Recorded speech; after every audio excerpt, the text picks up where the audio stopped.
Hey everybody, welcome to the Real United States. And it's update time once again. I've been trying to keep everybody informed, but there just hasn't been much to report. So, I have started my radiation therapy as a curative measure to make sure that this never comes back. And I sat down with my radiation oncologist and had a long discussion about what actually is happening in this process. And it's really fascinating. It's highly technical, so I won't go into it because it has to do with fracturing molecules and and bonded pairs in DNA strands. But it was very, very cool. And she took the time to explain this all to me in great detail. I was really, really pleased. Um, it doesn't hurt, folks.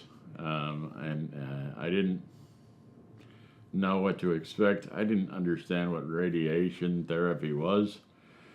It's photon radiation. I mean, I guess to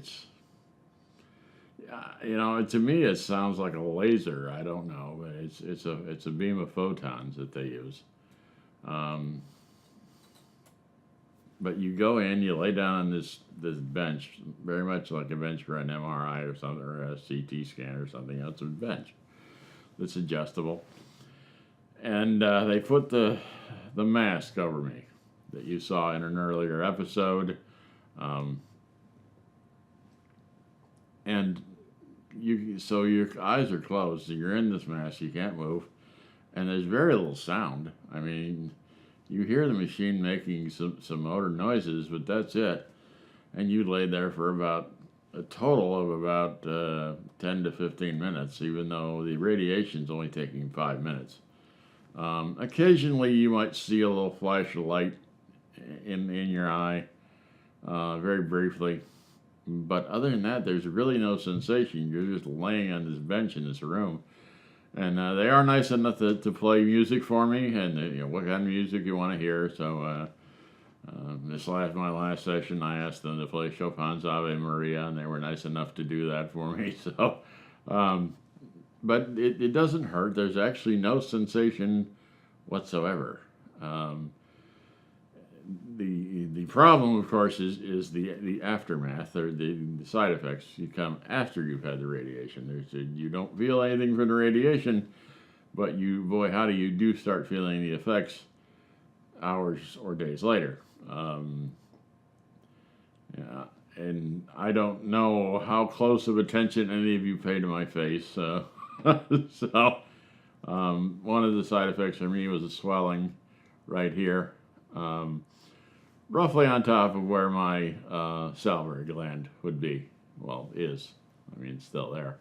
Um, so thus far, that's the only thing I've had. No, doesn't be a problem with it. It's an edema. It's the tissue holding fluid. And the weird thing about this is where the tissue holds fluid, it changes. So it's moving. So the shape of my face changes, every 12 hours. And so it's a little weird, but I mean, it's not a big deal. I've learned the technicians' names, which is tough for me. Not like when I was a young man and I could remember everything. Boom, boom, boom. Names have gotten tough for me later in life, and so I've learned their names. Nice folks. All the technicians are quite young folks. I mean, really young, and but so nice, so professional. So supportive, just really, really nice folks. I don't know if any of them will see this. I'm not sure if my oncologist, Dr. Page, I think, might watch the show occasionally. But certainly, the staff has been wonderful to me and very supportive. The first time in there, I was pretty scared because I didn't know if it was going to burn or what. And everybody was like, "No, you're not going to feel anything." And I said, "Okay," and which I didn't. And so it was very comforting, very reassuring to everybody to be so nice. So it's a cool kind of thing though that when you're in the waiting room, uh, you go in and you check in. You don't have to go in the main lobby waiting room. You go through it. You check in with a little card. You go back to the radiation room, waiting room. Just before you get to it, you turn, you go, you grab a gown, you go, and you put your shirt, jacket, whatever, strip from the waist up, put it in the locker, put your gown on, you go, you sit down in the waiting room. Well, you start talking to people because you all have something in common. You've all had cancer or have cancer for some folks, and you're all going through the same kind of treatment. And so, I've already made a friend there who, is having treatment in a different part of his body, so he doesn't have the mask thing going on. But I did meet another woman who has being treated for something very similar to what I had, only without the surgery. And her mask doesn't come all the way down to the shoulders, it's just the head, which I thought was kind of interesting, but it's different for different people. And so you start, talking, and I don't want to say commiserating so much as supporting one another. And actually all the patrons have been pretty friendly folks. A few people come in and said they don't want to talk to nobody, they don't want to look at nobody, and that's fine. I respect that. But a lot of folks that are there, and they've been there for, weeks. They're like halfway through or almost through.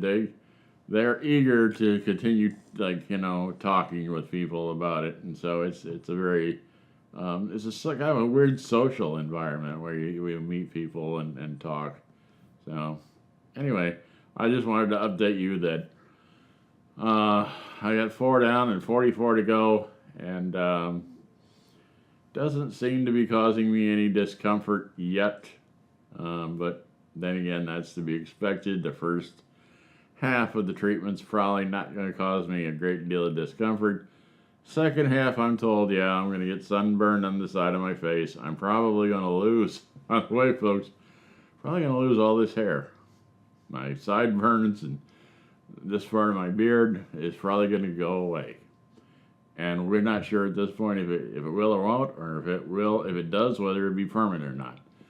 But it's the way it goes. It's going to cause me some mouth ulcers, and it's probably going to change my sense of taste for some time. But I guess it's the price you pay to try and make sure that the cancer never returns, because boy howdy, I would not want them going back in there and cutting chunks of my skull out. I'm running a little low as it is, so just the way it goes. But anyway, I'm doing fine. And that mentioned, for the first time in 10 weeks, and this coming, on Tuesday, in a couple of days from when I'm filming this, will be 10 weeks since I had my surgery. For the first time in over 10 weeks, Beverly and I went out in the field again, and we did our job. We've got some new episodes coming. Bev went out actually and did one on her own, which I'm working on putting together, and we shot a couple of episodes today out in the field, which I think turned out nice. And so we're finally, back at it. So it won't all be kitchen episodes or all talking head stuff like this. We got some episodes coming this week that I hope you all will join us for, and everybody will enjoy. And so anyway, I'm going to continue to make some updates as I go through the radiation, because there's going to be some some after effects. Again, even though I know every time it doesn't hurt, you don't feel anything. A few days later, okay, well, the sunburn. And as these things that I'm talking about develop, I will keep you updated. That's the way it goes. I will keep everybody updated until we get through with this. Anyway, folks, thanks for joining us here on the Real United States. I hope you feel better knowing what's going on, and that if you've got questions or comments, you just want to say hi, whatever, leave in the comments section down below, because, folks, I love hearing from all of you. I really do. It's the greatest community on YouTube, and I appreciate each and every one of you. If I don't get back to you, I'm sorry, but I try. I really do try. If you're new here, this is your first video, hey, welcome. And please consider picking subscribe to come along for the adventure, because we got lots more to show you. And as always, folks, well, thank you so much for watching.